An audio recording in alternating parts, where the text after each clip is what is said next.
楽しく冒険心をくすぐるような。元気だもん。元気だね。そんな踏んでないよ、全然。クラッシャブルゾーンを意識した時代でした。夢を食べたらノアになった。いいね。いいね。なんかさ、当時っぽいね。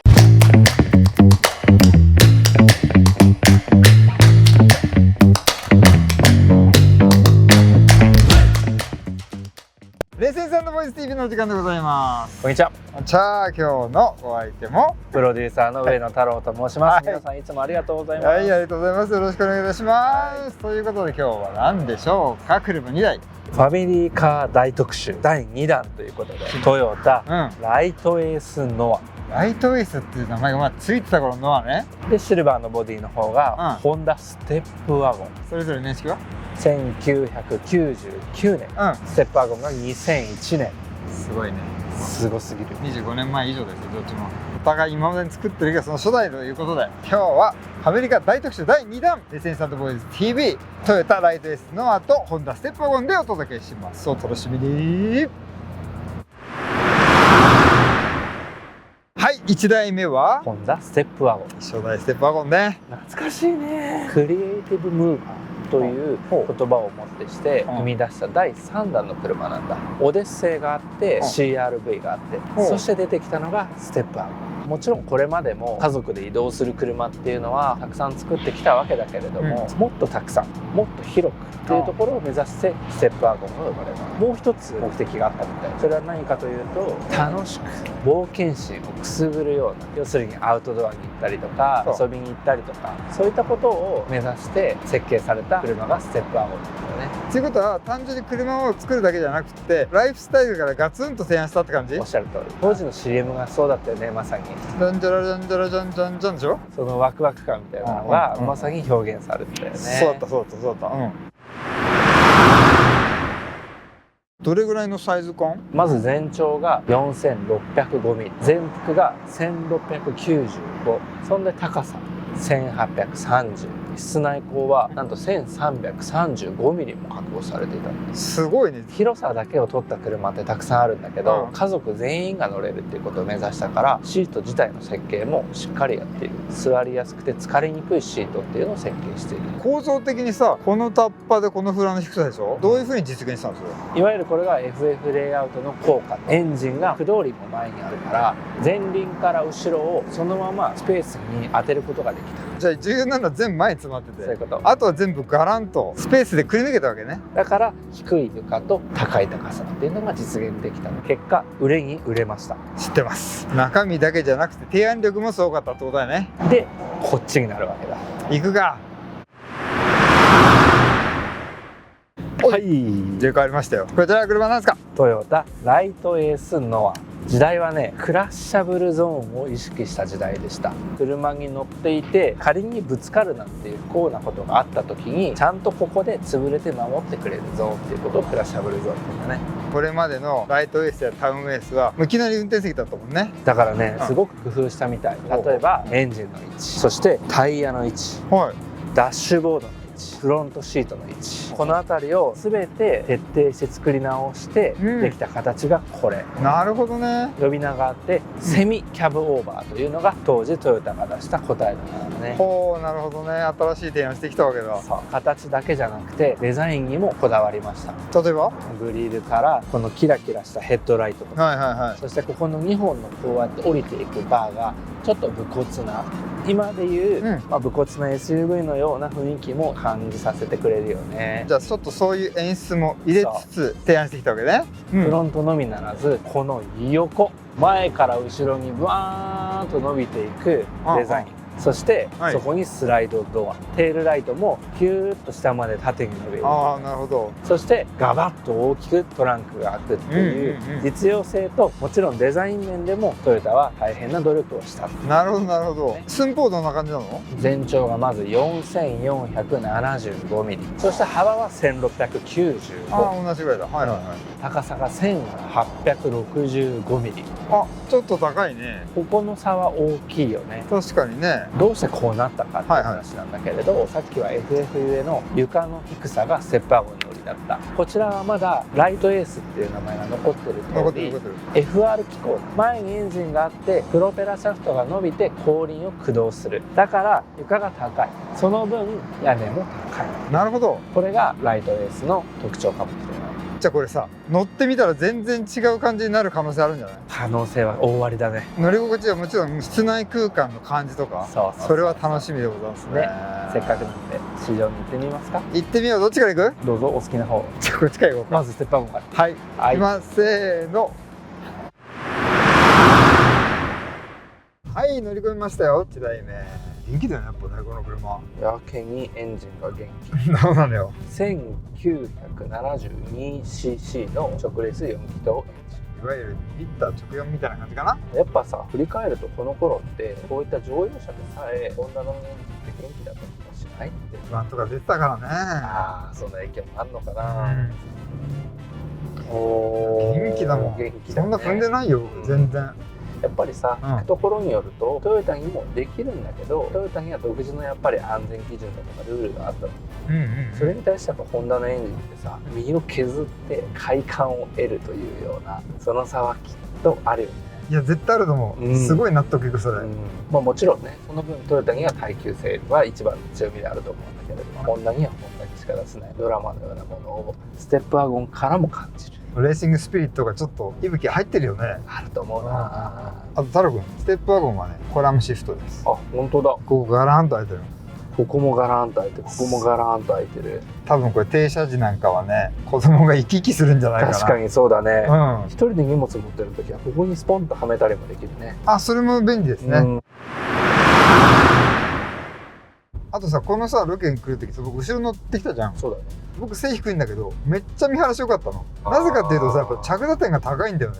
1列目よりも2列目、2列よりも3列目、コンサート会場みたいにだんだん上に上がっていくんだね。確かにやっぱりさ、後ろに子供さん乗ること多いと思うから何も見えないのつまんないじゃん。ってことはだんだんになってれば全席に見晴らしがいい、天井高も相まってさ、すごい余裕あるし、後部座席がだんだん高くなっていくと実はストレスも軽減されるんだって。へえ、そういう研究結果ある。はあ。そして天井の高さだね。高いね、これは。めちゃくちゃ高い。もうげんこつ何個分っていうレベルじゃないですよ、これは。頭3つ分ぐらい。そう説明してくれたけどさ、FF じゃん。ここ全部ほらがっつり空間が稼げてるから、これが室内空間にも影響してくるんだな。ここまで説明から追ってみて空間をなるほどと腑に落ちたことはなかなかないかもしれない。そうだね。そして布使いというんでしょうか、シートとかアームレスト、ドアパネルの布とか素材がとっても可愛らしい。素材もいいし手触りもいいし、今ではないからね、この感じは。そうだね。だから本当に動くリビングルームというか、子供と一緒にどこ行こうっていう言葉がぴったりなワクワク感があるよね。あとシートの話でさ、フルフラットにできるんだよね。なるほど。あとさ、これ2列目ってさ、ひょっとして回転するよね。します。向き合えるわけですから、2列目3列目。夢の向き合い。あれはね、もう新幹線のことですぐくるってしたくなっちゃうんだけどなかなかできないからさ、2列目3列目で子供と一緒に行っていろいろお話ししたりとか休憩したりとか食事をする家族もいるかもしれないね。楽しいだろうな、これで家族で日本中旅をするとか。どうですか、太郎家も。ちょっとやってみたいよね。だよね。車起点でどう遊ぼうかってもう僕たちでさ、今自然に考えちゃってる。確かに僕だと仲間のスタイリストのお兄さんとかさ、そういう人がさ、これにさたくさん衣装を積んでさ撮影に来たらさ、あれ渋いのできたねと、そうなるよねそういう使い方もできると思う。そして子供さんがいる方は土日は家族を連れてどこ行こう、子供連れてどこ行こうでさ、いろんな使い方ができるという幅が広いです。幅広いね。まさにだからホンダがステップワゴンを作った時の提案型の車っていうのがこういうことなのかっていうのがよくわかるね。で、初代ステップワゴンでしょ。そしてそれが評価され続けて現在につながってきてるからね。未だに人気があって未だに売れてるっていう、それがこの車からスタートした。面白いな。でも納得できない。すごく納得できる。めっちゃちゃんとしてるもんね。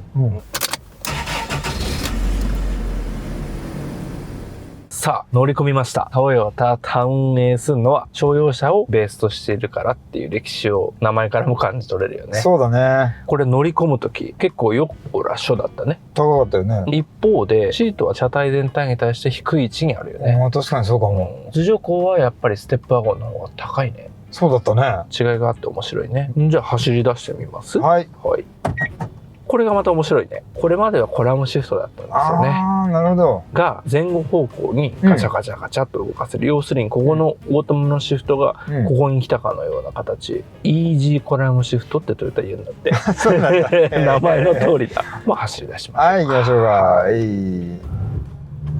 車内の響き、ちょっと商用車の香りがするね。確かにそうだね。これは年式1999年式で多分99年とかまだタウンエースって言ったんだね。そうだね。CM 覚えてる？なんか子供がたくさんいるみたいな感じのゾウさんの子供がみたいな。改めて見ると面白いキャッチコピーだった。なんだと？夢を食べたらノアになった。いいね。いいね。なんかさ、当時っぽいね。当時っぽいし、こう平和な感じがすごくするよね。これどんなエンジンだっけ？これはね、2リッターのガソリンエンジン。なんか反応良さそうだよね、さっきね。トヨタらしいよね、この頃の。あとは 2.2 リッターのディーゼルエンジンもあった。ああ、そうなんだ。それで5速のマニュアルもこの時代まだあったんだけど、それと4速のオートマティック。これだね、まず。で、駆動方式がこれ、まだ商用車の時代をベースにしているから、FR なんだ。どういうこの辺りの造形が？これがステップワゴンと一番違う部分だと思うな。あちらは FF で、こっちはまだ FR。なんか商用車ベースががっつり残ってるね。だからこそこうやってハンドルを切ったこの感じ、やっぱりソーダリンだけじゃない、前は。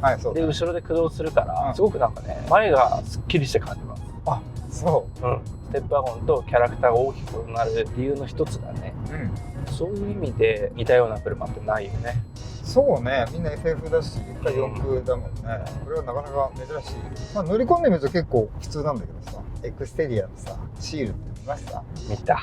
あれさ、当時のさ、スキーウェアとかファッションとかさ、思い出さない？なんかそれで懐かしさを感じるわけね。そうそうそう。っていうか結構ああいうの若者流行ってるじゃん。あ、そうなの？そうそう、なんかリバイバル来てるからさ、ファッションってこう何回もあったりするじゃない。ああ、繰り返すってこと？そうそうそう。それで今その若い人たちはスキーウェアみたいなちょっと派手なああいうのを取り入れたりするわけ。なるほどなるほど。ってことはもう一度この外装の時代がまた若い方たちの間で流行り始めてるってことね。だからこういうのないから、これパッと見たらさ、そうか、これなんかいけてないってふうにさなると思うんだよね。僕もなったしちょっと。あ、そう。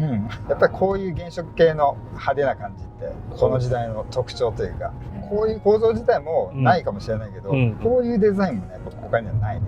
なるほどな。だから商用車をベースになんとかこのファミリーカーを作ったと言ってみれば変化球じゃん。そうね、かなり。だからこそ今こうやって現代に乗るとそれがまた一つのキャラクターになってるんだね。そうそう、ステップワゴンのちょっと前のもんだから。そういう車の楽しみ方っていうのもあるんだね。あるね。面白いな。つくづく。っていうかさ、さっき乗ったステップワゴンもさ、このノアもさ、まだ売ってるよ。確かに。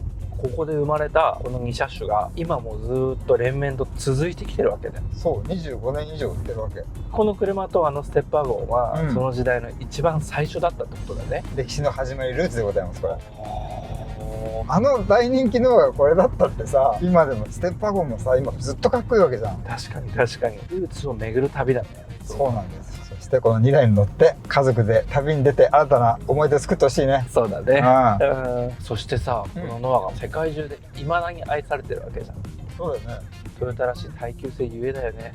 多分20万、30万、40万キロって乗ってる人いるんじゃないかな。あると思う。それがまたね、繰り返しになるけれども、商用車ベースだから、それこそサスペンション一つとっても、そっか、リジットアクセルだったりとか。なるほどね。丈夫なんだよな。そっか、だから丈夫なものの上に楽しいものを乗っけてる。そう、愛される理由っていうのがあるんだね。あるよ。そしてこの個体に関しては2万5000キロでございます。また出ましたよ。仕入れが、えぐい仕入れが。えぐいね。またこの車の内装の使用感のなさというか、バリ25年経ったと思えなくないこれ。全く思えないね。やっぱり距離が少ない上に大切に乗られてきたっていうのがよくわかりますよ、これオリジナルだよ、これもこの色がいい。いい。あとこの色がいいね。もう最高。そしてこのスイッチがいいね。一つずつボタンを押して使うって楽しさがあるね。これもいいね。いい。再発見だな。いやー乗ってきたね。こんなに違う。いやびっくりだよ本当に。いろいろ全然違う。そして知らないことだらけ。知ったつもりでいたけれど全然違う2台に僕と太郎君は驚きましたよ。驚きましたね。はい。でもこれ当然ねライフスタイル的にも相当違うかなと思ったけど、まあ好みで選べるよね。確かに本当に家族で皆さんで遠出していただきたいなと思います。そしてここは大分ですけども、この車見たいなって方オンラインでも商談ができますので、はい、ぜひオンラインでも商談していただいて、オンラインで商談で決まった方には力走費は全国どこでも無料でございますよ。あんたすごいね、テレフォンショッピングみたいなリアクションしてくれるね。本当に沖縄、北海道も実績もありますが無料で行っておりますということで、今回もすごかったですよ。